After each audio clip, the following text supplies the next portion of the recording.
Morning everyone, welcome back to my channel. আমার নতুন আরও একটি ব্লগে তোমাদের সকলকে জানাই অনেক অনেক স্বাগত।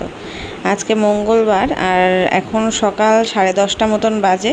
আজকে বাবাইয়ের পরীক্ষা রয়েছে, ওই জন্য তোমাদের দাদাভাই বাবাইকে নিয়ে স্কুলে দিতে গেছে।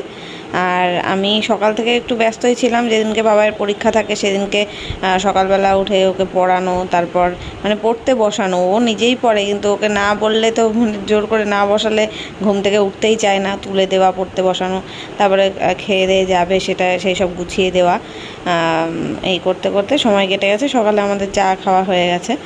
তো এখন চলে আসলাম জামা কাপড়গুলো সব চোবাতে। কালকে দিয়ে পরশুদিন দিয়ে সব বিছানার চাদর তুলেছিলাম 2 ঘরের, আর বাবায়ের কিছু গেঞ্জি প্যান্ট রয়েছে, সেই সবগুলো আজকে কেচে দিচ্ছি। এই 2 দিন ধরে যা মেঘলা ছিল, বৃষ্টি হলো, একদম ঠান্ডা ওয়েদার। আজকেও ঠান্ডা ওয়েদার আছে, তবে রোদ্দুর রয়েছে দেখলাম সকাল থেকে, বেশ টানা রোদ উঠেছে। তাই ভাবলাম সকাল সকালে চুবিয়ে দিই, কেচে কুচে নেবো, তারপর স্নান করব, তারপর রান্না করব। সকালের দিকে সমস্ত কাজ, বেশিরভাগ কাজ হয়েই গেছে। তো এবার চলে আসলাম বিছনা তুলতে। সকাল থেকে আর সময় পাইনি বিছনা তোলার। তোমাদের দাদাভাই তো দেরি করে ওঠে, ওই জন্য তো বিছনাটা দেরি করেই তুলি আমি। প্রত্যেক দিনই 10টা-11টা বেজে যায়, বেশিরভাগ দিনই। তো এই যে বিছানাটা গুছিয়ে নিলাম। আর এখন তো চৈত্র মাস চলছে, আর কদিন পরেই নতুন বছর এসে যাবে, মানে বাংলা নববর্ষ চলে আসবে। অনেকেই কিন্তু চৈত্র মাসে ঘরদোর পরিষ্কার করে বৈশাখ মাস পড়ার আগেই। তো আমাদের তো এমনিতেই নতুন ঘরদোর, আর পরিষ্কার পরিচ্ছন্নই থাকে সব সময়। আর কদিন আগে যে মডিউলার কিচেন করলো, তখন তো যা ধুলোবালি হয়েছিল। তারপরে তো সারা ঘরের যত পর্দা টর্দা ছিল, পাপোশ দিয়ে পর্দা দিয়ে ঘরের জিনিসপত্র সবই পরিষ্কার করা হয়েছে। মানে কাচা ধোয়া, পরিষ্কার পরিচ্ছন্ন করা সব কিছুই হয়ে গেছে। ওই জন্য আমার আর নতুন করে চৈত্র মাস হিসেবে ঘরদোর ঝাড়াঝুড়ি পরিষ্কার করার কোনো কিছু নেই। আর এখন নতুন বাড়ি যেহেতু, ওই জন্য মাকড়সার জাল এখনও সেইভাবে দেখছি হয়নি কোনো জায়গায়। ওই মাঝে মাঝে দেখি জানলার ওই শিকগুলোতে, মানে জানলার যে গ্রিলগুলোতে মাঝে মাঝে একটা দুটো সরু মতন মাকড়সার জাল দেখি, তবে সেটা সঙ্গে সঙ্গেই মুছে দিই বা ঝাঁটা দিয়ে ঝেড়ে দিই, তা উঠে যায়। এখনও সেইভাবে আগের বাড়ির মতন যেমন ঝুল পড়তো, সেই ঝুল জিনিসটা এখনও এই বাড়িতে আমি চোখে দেখিনি। আসলে বছরের পর বছর যাবে, বাড়ি পুরনো হবে, তখন হয়তো হবে। আর পরিষ্কার পরিচ্ছন্ন না রাখলে হয়। আর ছাদের ঘরে খুব একটা ঝুল হয়ও না। আমার যেমন আগে টালির ঘর ছিল, তো টালিতে আবার খুব ধুলোবালি, ঝুল, এসব মাকড়সা বাসা এসবগুলো হতো। এখন দেখি এই ঘরে আসার পরে সেরকম একটা হয় না। ওই জন্য পরিষ্কার পরিচ্ছন্ন করার খাটনি বলতে পারো একটু কমেওছে, আবার বেড়েওছে। আগে একরকম পরিষ্কার পরিচ্ছন্নতা ছিল, এখন অন্য রকম হয়েছে। তো যাই হোক, 2 ঘরের বিছনায় একদম ঝেড়ে ঝুড়ে বিছনার চাদর টান টান করে দিলাম। তো এখন ঘরদোর সব গোছানো কমপ্লিট। আর বাজার এসে গেছে, মাছ এনেছে, অনেক দিন পর মাছ আনলো। এই যে বাবাকে স্কুলে দিয়ে মাছ এনে দিল। মাছটা এখানেই থাক, এখন ধোবো না, আমার একটু কাজ বাকি রয়েছে এখনও। আর মাছখাবারের মালপত্র সব এনে দিল। তো এর মধ্যে সমস্ত মশলাপাতি, চা, চিনি, তেল, মুড়ি সব কিছু রয়েছে। আর মানে মশলাপাতি যেগুলো খাবার দাবারের জিনিসগুলো এখানে। আর এই সার্ফ সাবান না, এগুলো বের করে নিলাম। সার্ফ সাবান, তেল, ফিনাইল, এগুলো। কারণ এইগুলো যতক্ষণ ব্যাগের মধ্যে রাখবো না, সার্ফ সাবানের গন্ধ না মুড়ি বিস্কুটের মধ্যে চলে যায়। ওই জন্য এই জিনিসগুলো বের করে রাখলাম। এইগুলো তো সব এইটার মধ্যে যাবে, এটার মধ্যে সব গুছিয়ে রাখবো। আর কোটোয় একটাও বিস্কুট নেই, ওই জন্য বিস্কুটের প্যাকেটটা আগে বের করলাম। বিস্কুটটা ঢালবো, বিস্কুট আর মুড়িটা ঢালবো। মুড়িটাও বের করে রাখি। আর এর মধ্যে যাবতীয় চিড়ে টিড়ে আরও কিছু আছে, সব এই বিলটা দেখে মিল করতে হবে। তো মিল করে তারপরে রাখবো কোটোয়। এটা সন্ধে ছাড়া এই কাজটা হবে না, অনেক মানে সময় লাগবে। আর এখানে যা মালপত্র আনা হয়েছে, এই যে সার্ফ 2 প্যাকেট, এটা বাসন মাজার জন্য। আর এই ঘরে একটা সাবান রাখি, 2টো সাবান আনি, এটা হয়ে যায় বাসন মাজার একটা। আর ঘরের টুকটাক কাপ টাপগুলো ধুয়ে নিই। আর এই বড় একটা ভিমবার আনা হয়, এটা মাসি বাসন মাজে কলে, তাই। আর এগুলো সব ওই বাসন মাজার তার খোসা, এগুলো। কলকের একটা, তেল, ফিনাইল, কমফোর্ট, সাবান, শ্যাম্পু, ব্যাস, আর সার্ফ, এইগুলোই বের করে নিলাম। এগুলো বের করে গুছিয়ে রাখি। তারপর একটু এডিটের কাজ বাকি আছে, করব, দিয়ে রান্না করব। এইখানটা করে এই বেসিনের নিচে ওয়ার্ড্রপটা থাকায় না এত সুবিধা হয়েছে। আমার এই সব সার্ফ সোডা এইসব জিনিসপত্রগুলো এর মধ্যে ঢুকে যায়, ব্রাশ, তারপরে ফেস ওয়াশ বা এক্সট্রা যেগুলো এক্সট্রা সাবান, শ্যাম্পু, সার্ফ সমস্ত কিছু এর মধ্যেই রাখা থাকে। ওই জন্য দেখতেও বাজে লাগে না। নইলে এমনি বেসিনগুলোর ওপরে ওই যে ব্রাশের স্ট্যান্ড রেখে দিলে কেমন একটা দেখতে খারাপ লাগে না, তেল সাবান এসব যদি রেখে দেওয়া হয়। যদিও তেলগুলো সাবান, শ্যাম্পু এগুলো বাথরুমেও রেখে দিই, এক সেট করে রাখা থাকে। আর পুরোটাই তো মাছ যায় না, ধরো এক চেন শ্যাম্পু রেখে দিলাম আর বাদ বাকিটা এখানে রাখি। সার্ফ যেমন 2 প্যাকেট আনা হয়, 1 প্যাকেট কোটোয় ঢেলে রাখি, 1 প্যাকেট এর মধ্যে রাখি, ফুরিয়ে গেলে আবার নিই। ব্রাশ ট্রাশ এগুলোও কেনা থাকে, তো সবই এর মধ্যে থাকলে বেশ অর্গানাইজ থাকে, দেখতেও ভালো লাগে আর পরিষ্কার পরিচ্ছন্নতাও থাকে। আর এখানে মুড়ির কোটোয় মুড়ি ঢালবো আর বিস্কুট ঢালবো, দুটো কোটোই সেম সেম হয়ে গেছে। একটা কোটো আমার ওই বাড়ি থাকতে 2 বছর আগের পুরনো, আর একটা কোটো এই বাড়িতে আসার পরে নতুন কিনেছি, এই সবুজ কোটো। দেখলে বোঝাই যাবে না কোনটা নতুন কোনটা পুরনো, দুটোই একদম সেম সেমই রয়েছে। বিস্কুট মুড়ি এগুলো এখন কিছুই লাগবে না, কারণ সকালে চা খাওয়া তো হয়ে গেছে। কিন্তু ঢেলে রাখলাম কেন বলো তো, একটু পরেই মাসি আসবে ঘর ঝাড়তে মুছতে, তারপরে যদি আমি এগুলো ঢালি না তখন ঘরটা আবার নোংরা হয়ে যাবে। কারণ মুড়ি ঢালতে গেলে একটা দুটো পড়বেই, বিস্কুটের গুঁড়ো একটু পড়বে। তো গাইজ এখন 12টা বেজে গেছে, বাবা এই যে পরীক্ষা দিয়ে চলে আসলো এক্ষুনি, এই মাত্র জাস্ট ঢুকলো। আর আমি সব জামা কাপড় যেগুলো ভিজিয়েছিলাম, বিছানার চাদর টাদর সব কেচে দিলাম। ওই দেখো কেচে সব বাইরে মেলেছি। কিন্তু একটাই প্রবলেম হয়ে গেছে, কাচতে কাচতে দেখছি ট্যাঙ্কিতে জল ফুরিয়ে গেছে। তারপরে মোটর ছাড়লাম, মোটর ছেড়ে কাচছি, তাও দেখছি জল পড়ছেই না, জল পড়ছেই না। ভাবছি হয়তো এখনও জল ভরেনি, তারপরে দেখছি জলই পড়ে না। মোটর চলছে, এদিকে জল পড়ছে না। মোটরের মনে কোনো সমস্যা হয়েছে না কি হয়েছে জানি না, জল উঠছে না ওপরে। তারপর সব কাচলাম তো বাথরুমে, ধুতে গেলাম ওই কলের মধ্যে, রোদ্দুরের মধ্যে কলে গিয়ে ধুয়ে আনলাম।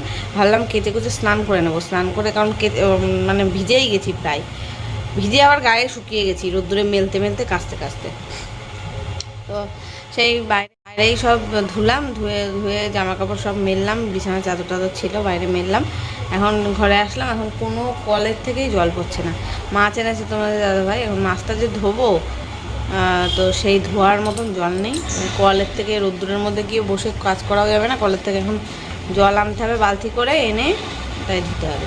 কলের মিস্ত্রিকে ফোন করা হলো, বললো ঘন্টাখানিক পরে আসবো, হয়তো কোথাও কাজে গেছে, হট করে বললেই তো আসতে পারে না। আর কি, এখন মাছটা ধুই, ভাত আর মাছের ঝোল রান্না করবো, আর কিছু করবো না। ওই বাড়ির দিদিভাইদের আজকে সকাল সকাল রান্না হয়ে গেছে, সব তরকারি দিয়ে গেল, ডাল, আলু পটলের তরকারি, একটা শাক, ওই জন্য আর কিছু করবো না, মাছের ঝোল ভাত করলেই হয়ে যাবে আমাদের। কি করবো আর, দেখি মাছটা ধোয়ার ব্যবস্থা করি, জল নিয়েছে দেখতে। এই যে দেখো আমার দুজন ইউটিউব ফ্যামিলি মেম্বার আমাদের বাড়িতে এসছে। এটা কি বলবো, বোন বলবো না কি বলবো বুঝতে পারছি না। এনাকে তো দিদিভাই বলবো, তাহলে ও ভাইজিই হবে। তোমার নাম বলো। আমার নাম মঙ্গল। কি করে বলো, দাঁড়াও আমি ব্যাক ক্যামেরা করছি, দাঁড়াও বলো, নাম বলো। আমার নাম মঙ্গলা। কোন ক্লাসে পড়ো বলো। 10। আর আমার স্কুলে পড়ে, আমি ছোটোবেলায় যে স্কুলে পড়তাম কুমুদিনী, সেখানেই পড়ে ও। পরীক্ষা দিয়ে আসলো, 10-এ পড়ো তাই তো। আর এই যে দিদিভাই, তোমার নাম বলো। আমার নাম অপর্ণা চৌধুরী। এই আমাদের বাড়ি থেকে একটু দূরেই দিদিভাইদের বাড়ি। ওরা হঠাৎ দুপুরবেলা যাচ্ছিলো, স্কুল থেকে বাড়ি যাচ্ছিলো, আমার বাড়ি দেখে এসছো তাই তো, বাড়ি দেখে চিনতে পারলে। তো চলো পরে দেখা হচ্ছে আবার। গুড ইভিনিং গাইস, এখন কটা বাজে জানো, এই যে 8টা বাজে, 8টা 10 বাজে। এখন আসলাম, সেই দুপুরবেলা তোমাদের সাথে দেখা হয়েছে। কি আর বলবো, আজকের দিনটা যে কীভাবে কেটেছে। আমি বিকেলবেলা স্নানই করেছি 4টের সময়, খেয়েছি ওই 4:30 প্রায় 4:30-5টার সময় খেয়ে উঠেছি। আর এখন সন্ধেবেলা মা এসছে, চাটা খেলাম আমরা, এই যে চায়ের কাপ এখানে দেখো, 3জন চা খেলাম, আমি আর মা বাবাই।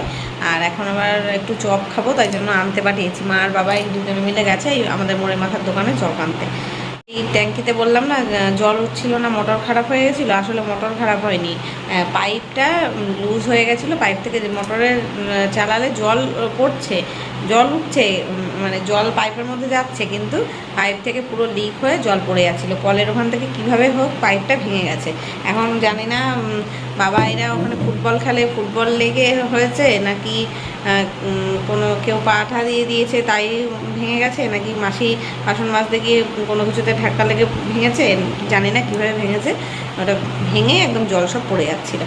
ওই জন্য তো মিস্ত্রি আসলো বিকেল 4টের সময়, ততক্ষণ আমি অপেক্ষা করেছিলাম স্নান করার জন্য। তোমাদের দাদাভাই আর বাবায়ের তো সকালেই স্নান হয়ে গেছিলো। মিস্ত্রি আসলো 4টের সময়, তাও আমি ততক্ষণ অপেক্ষা করে করে ভাবলাম কি ধর আর কতক্ষণ থাকবো, তাই কলের থেকে 2 বালতি জল নিয়ে আসলাম। আমি 1 বালতি টানলাম, আর তোমাদের দাদাভাই 2 বালতি জল ঘরে এনে দিয়েছিল বাথরুমে, তাই এতে স্নান করলাম।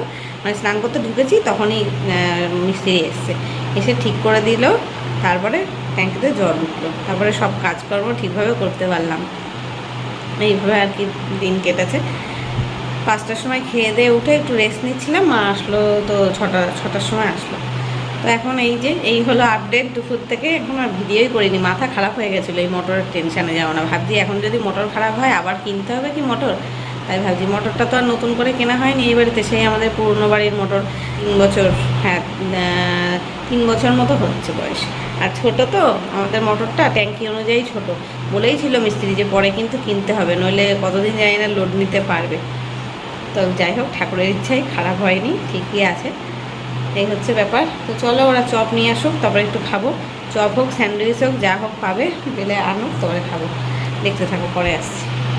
আমাদের কপালটাই খারাপ, চপের দোকান আজকে বসেই নি, চপ খেতে পারলাম না। মা বাড়ি আসলো চলেও গেল বাড়ি, 8:30 বাজতে যায়, বাড়ি চলে গেল। আর আমার এখন কাজ আছে অনেকগুলো, ওই ঘরে সব অনেক জামা কাপড় সব কেচেছিলাম কাল দিয়ে আজ দিয়ে, এগুলো সব গোছাবো।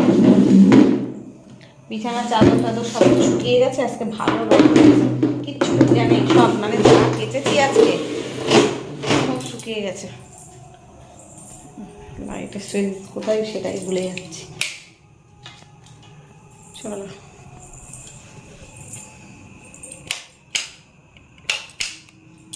এই যে জানলাটার অবস্থা আবার ঘুটে দিয়েছে বাবাই।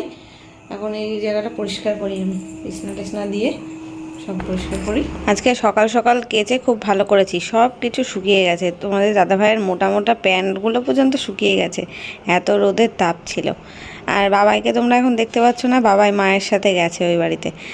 আমি বললাম যে তোর এখন পরীক্ষা চলছে যাবি, আসলে ওদের যা রুটিনটা যা বাজে করেছে না, এক দিনে 2টো করে পরীক্ষা, তাও আবার 4-5 দিন পর পর। এই যে আজকে একটা পরীক্ষা হয়ে গেল, আবার পরীক্ষা আছে কবে জানো, 1 বৈশাখের পরের দিন, মানে 15 তারিখে। তাই চিন্তা করতে পারো এতদিন ধরে পরীক্ষা হলে বাচ্চাদের ধৈর্য থাকে। তো যাই হোক, স্বাস্থ্য শিক্ষা এইসব পরীক্ষা আছে, আর পরিবেশ পরীক্ষা আছে ওই লাস্ট দিন, ওটা হলে বাঁচি বাবা, আমিও বাঁচি ও বাঁচে। তো গেল আজকে, কালকে আবার বললো কালকে সকালবেলা স্যার আসবে না, বিকেলবেলা আসবে 4:30 থেকে। ওই জন্য বললো আমি রাত্রিটা থাকি, সকালবেলা নাই বাবা গিয়ে নিয়ে আসবে, সকালে হোক না হোক দুপুরবেলা বলবো নিয়ে আসতে, কারণ 4টেই পড়া যদি থাকে, মানে 4:30 পড়া থাকলে 4টের মধ্যে ওর বাড়ি আসতে হবে। এবার দুপুর রোদ্দুরে মা হয়তো দিতে আসতে পারবে না, তাই মা বললো ওর বাবাকে পাঠাস নিয়ে আসবে। তো তাই করবে এখনই, তাই যেতে দিলাম। সে বায়না করে করে তো গেলই। আর আমি দেখো কাঁচা জামা কাপড়গুলো গুছিয়ে নিয়েছি সব। এবার ভাবলাম কি এই ওয়ার্ড্রপটা অনেক দিন ধরে গোছানো হচ্ছে না, সেই লাস্ট গোছানো হয়েছিল আমার শাশুড়ি মা এসেছিলো আজ থেকে মনে হয় 2 মাস আগে, বাবাইয়ের বার্থডে যখন হয়েছিল মানে ফেব্রুয়ারি মাসে, তো 2 মাস হয়ে গেছে। তখন এসেছিলো, তখন বলেছিলাম যে মা তুমি একটু গুছিয়ে দাও তো ওয়ার্ড্রপটা, তাই শাশুড়ি মা গুছিয়ে দিয়েছিল।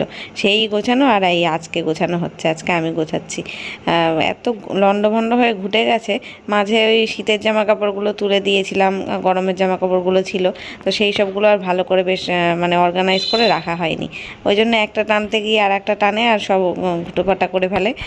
একটা থাকে বাবায়েরটা থাকে, একটা থাকে তোমাদের দাদা ভাইয়েরটা, ওরা দুজনেই ঘুটে ফেলে। আর আমার যেদিকে আমার নাইটি ফাইটি থাকে সেইগুলো কিন্তু ঘটে না, কারণ আমি তো জানি আমারই পরিষ্কার করতে হবে, আমারই গোছাতে হবে, তাই আমি ঘুটি না, আমি যত্ন সহকারে সব জিনিস নিই। কিন্তু ওদের দুজনের তো গোছাতে হয় না, ওই জন্য।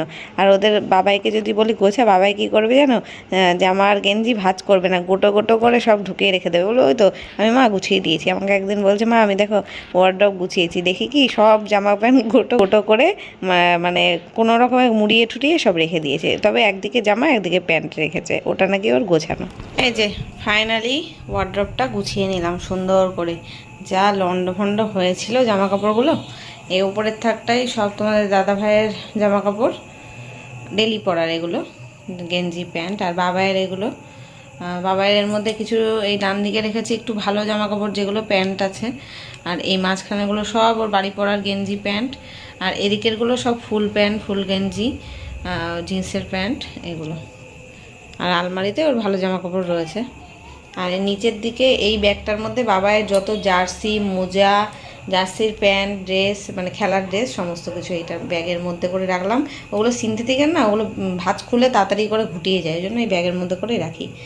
আর এদিকটায় আমার নাইটি ডেলি পরার যেসব নাইটি রয়েছে সেগুলো। তো হয়ে গেল গোছানো। এটা একটা বড় কাজ ছিল জানো তো, কদিন ধরে ভাবছি এই কাজটা করব অনেক বড় কাজ এটা আমার কাছে ছিল। তো ফাইনালি হলো গোছানো। উফ, জামা কাপড় গোছাতে গোছাতে ঘেমে গেলাম। তো চলো ভিডিওটা আর কন্টিনিউ করব না, এখানে শেষ করব। আর রাত্রেবেলা ভাত করতে হবে, মাছের ঝোল ভাত রান্না করেছিলাম দুপুরবেলা, তো মাছের ঝোল রয়েছে, শুধু এখন ভাত করলে হয়ে যাবে।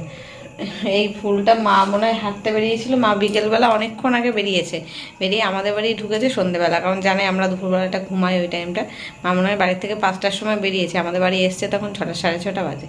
তো এই ফুলটা কারোর গাছের থেকে মনে হয় তুলে এনেছে, বেশ সুন্দর না? তো এখানে রেখে দিই ফুলদানির মধ্যে। ভালো লাগছে, ঠাকুরের কাছে এখানে থাক। তো চলো ভিডিওটা আজকে এখানেই শেষ করছি, দেখা হবে কালকে নতুন কোনো ব্লগের সাথে। ততক্ষণ সবাই খুব ভালো থেকো, সুস্থ থেকো। আজকের মতো টাটা, গুড নাইট।